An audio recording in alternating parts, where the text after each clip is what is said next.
your official and front row sports.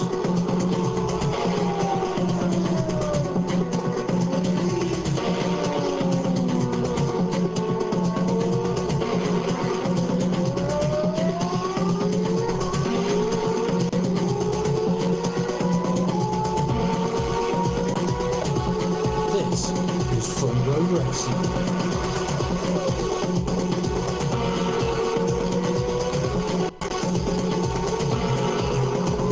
To you to create history. Hello and good evening. Welcome to Front Row Racing World Championship. This is round 2 at Bahrain. I'm Front Row Racing GP, and with me in commentary this evening we have got Front Row Racing JS and also Front Row Racing DP. Before I move on to anything else, I want to go through the race results from last week. Last week was Australia, round 1, and the race results were Stocky finishing in first place with Mr. Hamilton 44 in second, K-Slay in third, Bartman 4th, F1 Roadrunner in 5th, GT5 King in 6th, Dan Evs in 7th, Overdyking in 8th, Killer Corkin in 9th, W Butler in 10th, and also the admin's pick rookie was in 11th position. So looking at the Constructors' Championship, the teams line up like this. We'll go through the drivers and the teams shortly, but the Constructors' standings are as follows. Fearless Trailblaze Mercedes 25 points, Danish Dragons Red Bull 24 points, Lunatic Assassin Racing Haas 15 points, the Underdogs McLaren on 12, the Prancing Rosso Toro Rosso 10 points, Team Banter Williams on 8, GG Well Played Ferrari on 4, Moving Chicane Racing Force India on 2, A to W Racing Renault on 1 point, and that rounds up the Constructors' Championship. So, like I was saying, with me in the commentary box this evening is Front Row Racing JS, also known as James Shunt, and also Front Row Racing DP, known as Ted Kravsticks. I am the Murray Talker. So over to the DP to go through the teams with us. Evening, DP. Evening everyone. Just quickly mention as well that although Steve has gone through the standings there, obviously he has missed off a few names. Those guys that either ended up with a DNF or unfortunately a disqualification, and in the Constructors' standings there is a couple of teams that have got 0 points. But a little bit of information for the drivers and the viewers. We'll go through each of the teams. So in Fearless Trailblazers Mercedes, we've got Temp Fear and Stocky, and Stocky's leading the way 1-0 on their qualifying head-to-head and 1-0 on their race head-to-head. In the GG Well Played Ferrari, we've got Overdykink and Jamie James, and Overdykink's leading 1-0 on the qualifying and also 1-0 on the race head-to-head, with Jamie James having a DNF in Australia. In Team Banter Williams, we've got GT5 King and Mornay leading the way there on their qualifying head-to-head, although GT5 King leading the race head-to-head, with Mornay having a DNF at the last race and GT5 King finishing 6th. We've then got the Danish Dragons Red Bull of Dan Evs and Mr. Hamilton 44. And Mr. Hamilton 44 leading the way 1-0 quali head-to-head, and also 1-0 on the race head-to-head, with Dan Evs receiving a couple of penalties in Australia which dropped him a few positions. But also Mr. Hamilton 44 did get a penalty as well, I think, for a qualifying ETL, which actually in the end cost him the win. We've then got a Moving Chicane Racing Force India, which is Killer Corkin and Duofin. Duofin unfortunately not available this evening, been called into work, too late to get a reserve as well. So Killer Corkin leading the way 1-0 on quali head-to-head and 1-0 on their race head-to-head, because Duofin also missed round 1, but he did have a reserve for that. We've then got the A2W Racing Renault, that's Adam 4600 and W Butler. Now Adam 4600 was unable to race last week and didn't get a reserve in time, so Will Butler leads quali and race head to head, both 1-0. Then we've got the prancing Toro Rosso, probably the most awkward name in the league, of F1 Roadrunner and Tinahan. F1 Roadrunner leading both head-to-heads 1-0, and Tinahan unavailable today, but they've got Coming to Get You in as a reserve. He'll be one to keep an eye on today. The underdog's McLaren. That's Bartman and Hammer Time, and Bartman leading both head-to-heads 1-0, with Hammer Time getting a DNF last time out in Australia with a disconnection, but also involved in a collision, so he's got a rollover time penalty that he's got to overcome in today's race. We've then got the Lunatic Assassin Racing Horse. That's K-Slay and RMS Maranello. And RMS Maranello leading the quali head-to-head 1-0, with K-Slay starting at the back in Australia. But Maranello didn't finish in Australia, so K-Slay leads their race head-to-head 1-0. And last time out, the admin's pick rookie was Dave the Harp, finished in 11th place. But this week's race, admin's pick rookie in the Chewbacca Manor is Tebs 007. So it'll be interesting to see how he gets on today. Thank you very much, DP. It's time to bring James Shunt into the commentary box with us and say hello. Hello, James. Good evening. Hello, guys. How you doing? Not too bad. Just noticed that we have clicked go. The drivers have noticed, so they'll be sending us through to the qualifying session rather soon. Yes, James. We were just saying only a few moments ago that these races are fortnightly, but they seem to come round so quickly. How the hell did we cope with it when it was weekly? I don't know. We must have been crazy.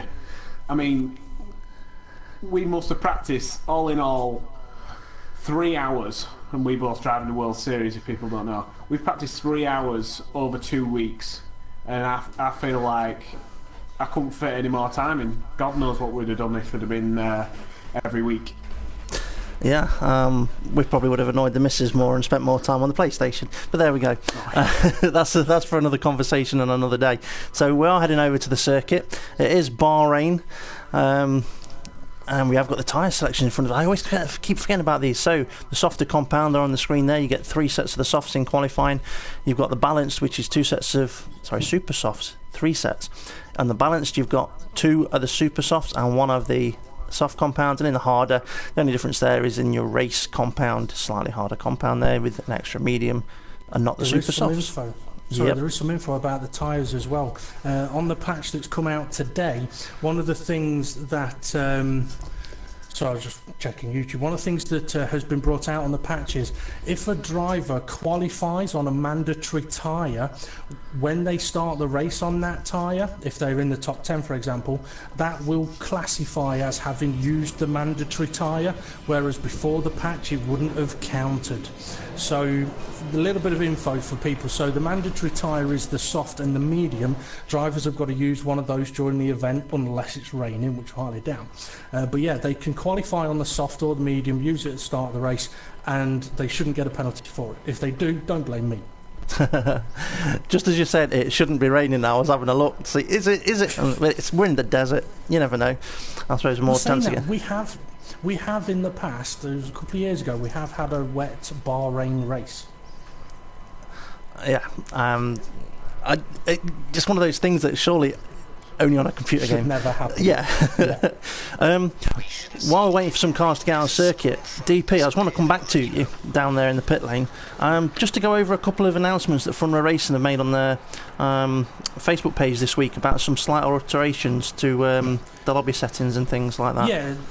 Yeah, some important information. Safety car being one of them. Safety car has been turned off, and it will be off for the foreseeable future. So basically, until further notice.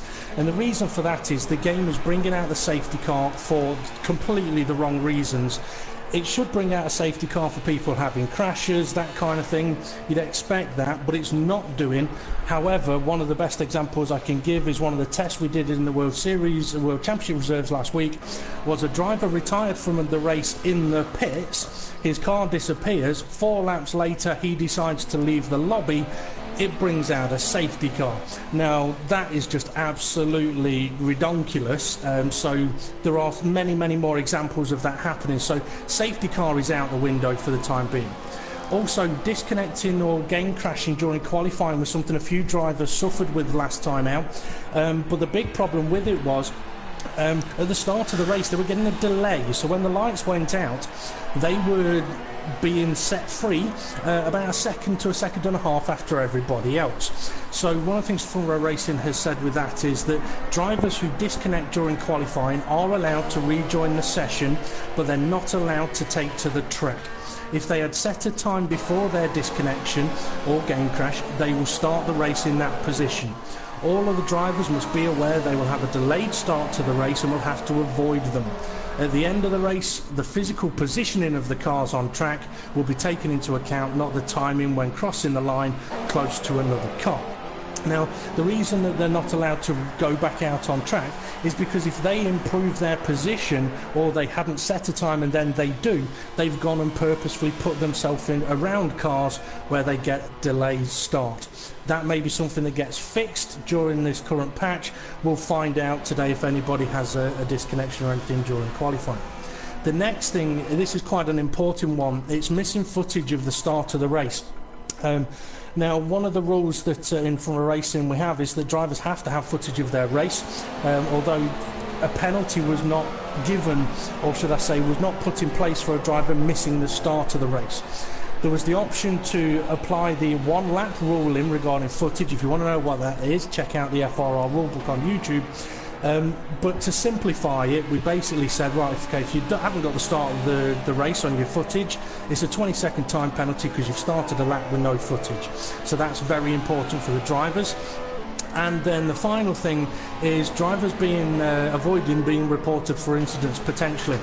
In Front Row Racing this season, we've got a new rollover penalty system for drivers who DNF or just give up, but also a season penalty totals, which is keeping a tally of what collision penalties drivers get. If they reach 60 seconds in total, they get a race ban. However, there was a point made that, well, if some people aren't reporting others, then it could be abused. So the rule that was in place where only the victim of a driver can report an incident, now any driver can report any collision within the incident report deadline. However, teammate-on-teammate incidents will not be investigated unless directly reported by one of the teammates. So yeah, and there we go. That's about covered all of those. And if we get a chance, I will go through who got what penalties at the last event. But for the time being, guys, over to you. 5 minutes are gone. Who's popping times in?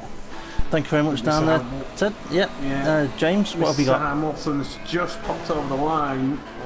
He's gone third fastest. I've just watched it with a very, very tidy lap from Mr. Hamilton 44 there. Yeah, we've got Stocky at the top at the moment on a 1:31.5. We're just having a look to see if we can find someone that's about to start a lap or on one. Danevs is on his... I'll ask DP in a minute to try and explain that one, but not right now. Let's have a look for a guy that's on a fast lap. We'll come back to Danevs in a moment. RMS Maranello, he's in the middle of Sector 2. What I'm noticing though, James, is a lot of guys are on the soft tyre compound at the moment, not the super softs. Do you think that's a way that most drivers will want to start the race, on the soft compound? Yeah, as been found in testing, if you manage to qualify quite high up on them yellow marked soft tyres, as I think we see a Renault here getting a lovely slipstream on the Maranello. What we found is you can actually go, the stint lengths in the first stint is so much better, and for the rest of the race you are on so much better tyres. So when it comes to the last 5 laps of the race, you find that you've got maybe 5-6 laps better grip than people that may have qualified and started on the super softs. Well, I've just noticed that Caseley's name's come up and said he's retired. I'm wondering if he's set a lap time or not. And he has set a lap time. He's in 7th place at the moment. It looks like he's actually may have crossed the line and then actively retired, but his car's parked up on the the outside of turn 2 at the moment. I think it's now just gone. So he must be just wanting to conserve his tyre wear as much as possible there, like you were saying, James, about the tyre wear. I am seeing GT5 King at the moment on circuit on a set of super softs. This could be a situation where normally you'd see a midfield driver, I mean, nothing against GT5 King, I'm sure he'll understand me saying this, but he's got to see this as an opportunity to gain some time on those guys that would normally be ahead of him. They're on the super soft, sorry, he's on the super softs, they'll be on the soft tyres. He might just be able to get an extra few spaces on the grid that some of the other cars leaving some time on the table because of the compound tyre. So he's just lining up to start his lap now. His DRS is about to pop open. He's got it nicely out of the last corner. So yeah, it'd be interesting to see what GT5 King does here, James. Yeah, we have found though that if you can set your car up, not completely for ultimate one-lap pace, but just very consistent lap times and kind on the tyre wear, that is what will win you the race. That is true. If you can qualify the super softs and just pull out an extra 2 laps on other drivers starting on the super softs and interfere with the yellow mark soft running tyre drivers, you could probably put yourself in a way better position, because the difference, the delta between the 2 tyres in the first 5 laps is probably about a second to maybe a second and a half improvement on tyres.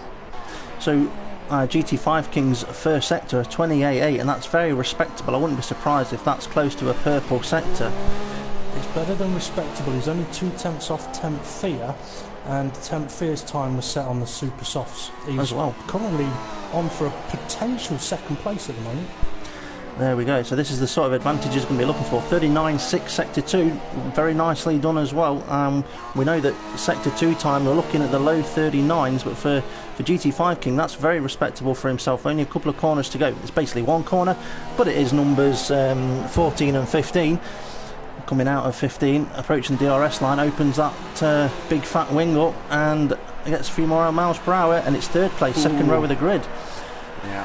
But I think he'll be happy with that, unless some of the other guys out there go, do you know what, if he can put a lap time in there and put himself up there, it's going to be important for me to be ahead of him. And I've just noticed Jamie James has come out of the pits on a set of super softs. Will that start the chain of drivers all starting to leave the pits on the super soft tyres? Just while we're waiting for a couple of cars to start a fast lap, I just want DP to quickly explain, if you could, about Dan Evs and why Dan Evs was just rolling around at a reasonable pace. Okay, well, it's nothing against Dan Evs or anything like that, but basically the admins had to work out a way of, for any driver that receives a qualifying ban, which Dan Evs has done, how we can get them to start ahead of the broadcast team. And the best way they were able to do that was to set a quali ban delta lap time, that any driver with a qualifying ban is allowed to go out onto the track, hopefully staying out of everybody's way, and set a lap time slower than. And I think at Bahrain here it's a 2-minute lap time. So set a lap time slower than 2 minutes, you'll start at the back but ahead of the broadcast team. Quali ban served. So that's the theory on that one, the process on that one. Obviously, if somebody does get disconnected and doesn't get a lap time in, they could start behind the broadcast team. However, that is actually of a potential benefit as well, because if they do still start with a delay, then everybody else will be on the move before they are, so that their delay won't cause any problems. Thank you very much. I'm just watching a F1 Roadrunner. He's on the soft tyres with 8 minutes to go. He'll be looking to put in a good Sector 1. Just going to see what he's going to do with his Sector 1. His previous Sector 1 was a 29.3. He'll be looking to try and break into that 28 if he can. Hammer time, sorry. Yep. Go on. Hammer time, second place, a 30.8. Correct, he has. And Temp Fear with a 30.7. 29.1 Sector 1 then for F1 Roadrunner. Quite nicely done with a set of soft tyres. When we saw Rian there doing the 28.8s with the super softs. Seen Temp Fear just currently starting his second run on a set of super softs, and yeah, he had a big old swapper on out of turn 3. Probably wasn't expecting the rear end to snap that much, but the rest of the lap's looking pretty sweet. Massive lock up on the front right. Hopefully he can make sure I don't do that again, otherwise he won't have any fillings left. I'm just seeing F1 Roadrunner coming towards the end of his lap now, and is he going to be improving on his 10th position? He's heading to the line. He must be feeling confident, otherwise I'm sure he would have headed for the pits. He's gone 8th. Okay, let's see if we can find that Temp Fear. Stocky has just gone and stolen pole position with a 130.5. Sector 1 a 28.5, Sector 2 a 39.0, Sector 3 a 22.7. But I think he'll probably feel he can go quicker. So let's see if Temp Fear can snatch it back. He's just heading towards the final corner. the rear end has looked a bit skitterish, as you would say, Steve. Well, it's not me that was an old. He's heading for the pits. He felt he's not got it. Yeah. That was definitely the exit of corners was not looking nice there for Temp Fear. The rear end just swapping out. Maybe needs to stick a little bit more rear downforce on. Okay, Yes. bit of info for you guys.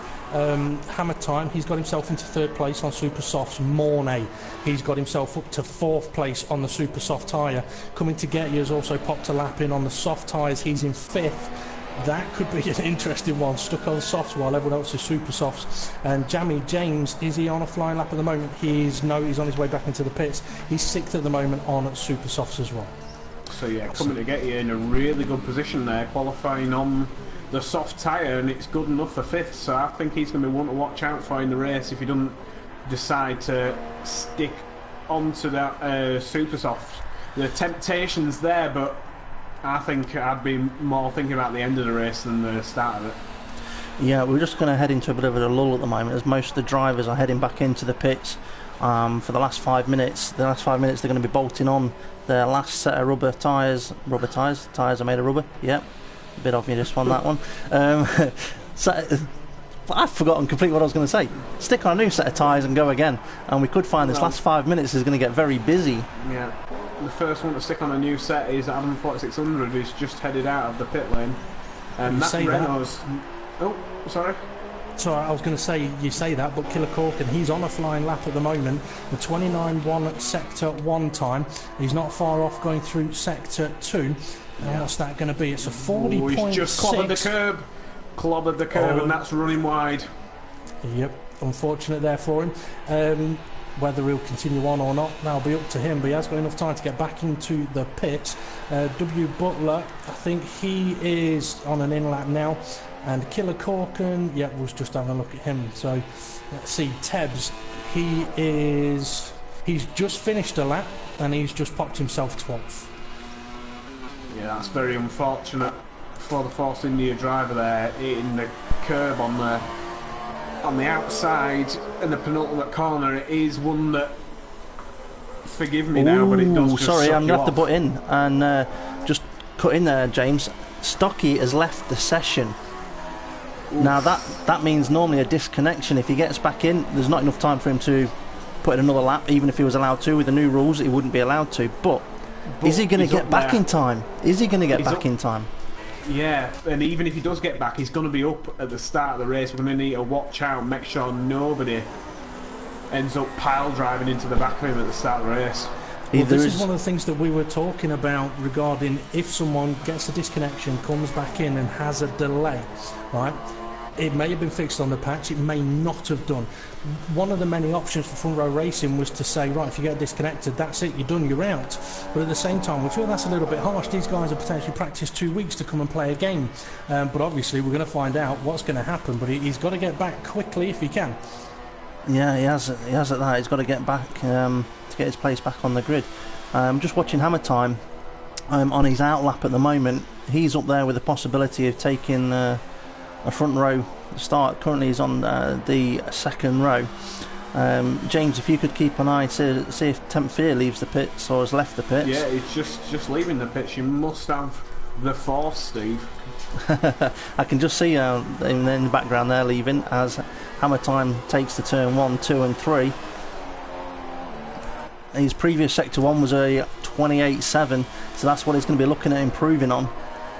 Looking at his sector times, his Sector 1 was pretty strong previously. It's his Sector 2 where he'd be looking to improve. If he can match Sector 1, he'll be happy. He's gone even better, 28.5. Now that is a strong Sector 1. That's 2/10 quicker than what he was previously. Just watch. Just seen Joey James, very, very nice exit out of turn 2 there. Got it squared up nicely out of turn 1. I'm just going to follow him round and see how he gets on. Okay, and Hammer Time took turn 9 and 10 at the hairpin, opening the DRS. That took absolutely lovely. He seemed to have like the car on rails as he's heading up towards the end of Sector 2. This is where he lost a bit of time previously. What's his time going to be? That's a 39.3. That is not too bad at all. That puts him ahead of his previous lap time so far. So his Sector 3 is where it all comes down to. Can he go, or just equal what he did previously, and that'll put him a few tenths up on the grid on his previous position, but will it be enough to put him up a row on the grid? We shall soon find out. He's currently in third place. As he crosses the line, is it going to change? Still third. Still third. He's on a 28.5 sector 1, a 39.3 sector 2. Jamie James, he's on a 39.8. Yeah, it's not as good. He had a fantastic sector 1, as you said, James. I was watching through sector 2. Couldn't really see anything wrong, but it is only a 39.8. If you can have a good sector 3, you may still be able to gain a few places here. And so around the final corner, he's going. And what's it going to be?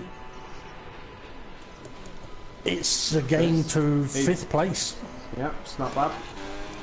So now we're on board watching, I say on board, we're on the broadcast view watching Temp Fear. Can he improve from his second place, taking his... Go on. Sorry, overdiking. He's going to put in a purple sector 1, a 28.4, 39.3 sector 2. I'm not sure how his final sector is going to be, but he's currently 18th place. And it's 3rd place. It is, it's 3rd place. Not bad at all. We've only got a few seconds left before it takes us away from this camera view. I'm looking at Temp Fears as Stocky does rejoin us. That was important for Stocky. 3 seconds to go. He got back in.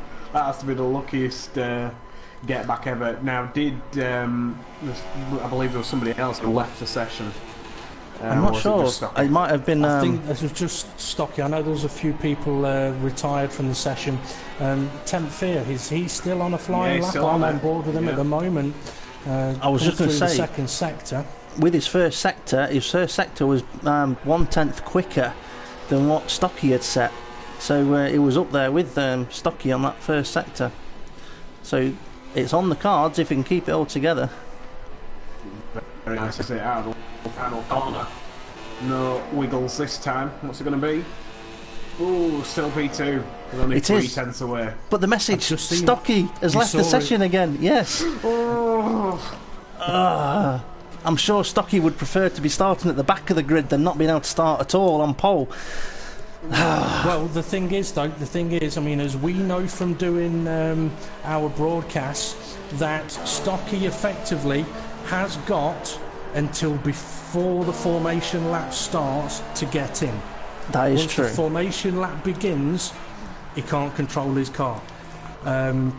So once the formation lap begins, that's it, session over. So he has still got a little bit of a chance of getting in.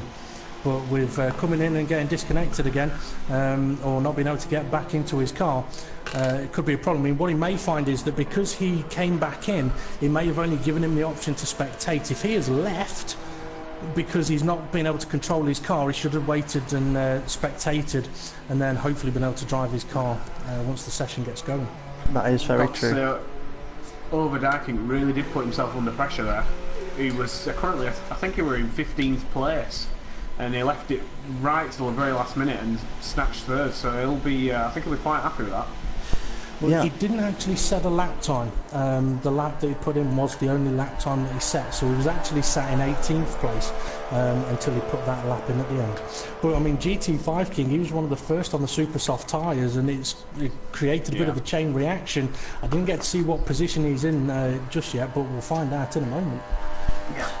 DP, did you manage to get to speak to GT5 King before the event, whether that was always going to be his plan, or did he have anything interesting to say about his event today? To be honest, GT5 King said, I've not prepared for this race at all. I might need to go YOLO. I've only had 2 hours practice. And that might be why he decided to take the option of going with his super softs, and then, like we say, a bit of a chain reaction maybe. Or was everyone just planning on doing what they did, get a few laps under the belt on the soft tyres, saving the super softs for the end of the session? Whichever way you look at it, there's some good times that's been set out there, which we'll get to see shortly. Here we are. So James, if you could read through the qualifying order. Yeah, just give me 2 more seconds, just give me a bit of filler.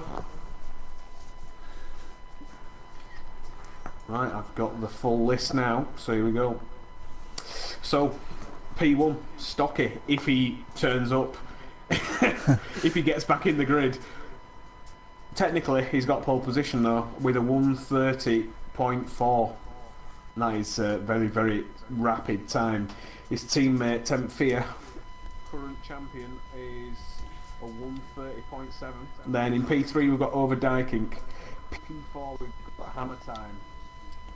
P5 we've got Mr. Hamilton 44. P6 we've got Moore.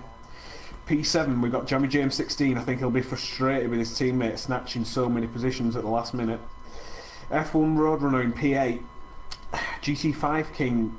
He jumped onto the super softs, so he isn't the first of the soft runners. He must have buckled, gone for the super softs. No, we were saying that he was the first to go on the super softs. Oh, right, apologies. Well, shot myself in foot.